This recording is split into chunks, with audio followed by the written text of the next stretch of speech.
Are you student? Thanks, but I'm doctor, psychiatrist. Wonderful. నేను BSc psychology. అది అయిపోయాక business management, marketing అని life వెళ్ళిపోయింది. By the by, I'm Rudra and I'll give my business. తెలుసు, your motivational guru. కొన్ని వేల మందికి ఆత్మవిశ్వాసాన్ని పెంచే గురువు మీరు. I can believe it. ఈ లెవెల్కి నేను పాపులర్ని నాకే తెలియదు. నేనన్న దాన్ని బట్టి అలా అనుకోకండి. నేను రిలేటెడ్ ఫీల్డ్లో ఉన్నాను కనుక మీ గురించి తెలుసుకోవడం నా వర్క్కి హెల్ప్ అవుతుంది. కరెక్టే మీరు చెప్పేది. నా క్లాస్కి ఓసారి రావచ్చుగా? వచ్చాను 3 నెలలకి ముందు అనుకుంటా. రియలీ? నాకు మీ సెల్ఫ్ కాన్ఫిడెన్స్ బిల్డింగ్ క్లాసెస్ అంటే నమ్మకం లేదు. సెల్ఫ్ హెల్ప్ బుక్స్ క్లాసెస్ అవి ఒక చిన్న బూస్ట్ ఇస్తాయేమో కానీ అవి లైఫ్ని మార్చేసేవని నేను స్ట్రాంగ్గా బిలీవ్ చేస్తాను. ఓ థ్యాంక్ యూ. వస్తా.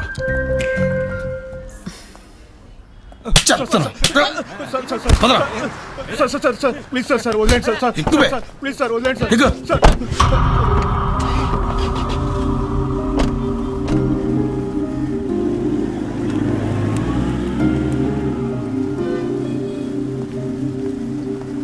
సార్ ఆ రోజు మీరు నా వెంట పడ్డారు, అప్పుడు వేరే ఎవరో మీకు స్కెచ్ చేశారు. నాకేం సంబంధం లేదు సార్. అదే 4 రోజులు కుమ్మేశారుగా, మళ్ళీ నా బాడీ భరించలేదు సార్. అంత ఈజీగా వదిలేస్తావా? రే, ఈసారి తన్నుడు తగ్గిస్తాంలే. సార్ మాత్రం వేసుకుంటారు, భయపడకే. కుమార్ సార్, వివియన్ రోడ్లోనా? 5 minutesలో ఉంటాను.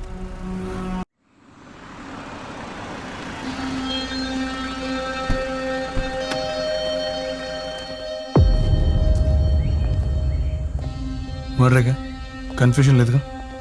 లేదు సార్, లేట్ అండ్ షూట్ తర్వాత వచ్చారు. కూడా తన పర్సనల్ మేకప్ మ్యాన్ మాత్రమే ఉన్నాడు. ఇక్కడ దొరికిన ఫింగర్ ప్రింట్స్ని టెస్ట్ చేయడానికి ల్యాబ్కి ఫార్వర్డ్ చేశాం. వాడి నంబర్ ఇప్పుడు నాట్ రీచబుల్ అని వస్తుంది.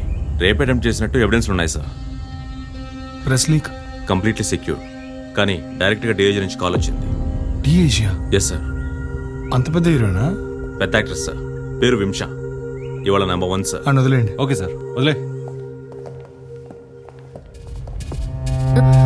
నిద్ర లేపనా?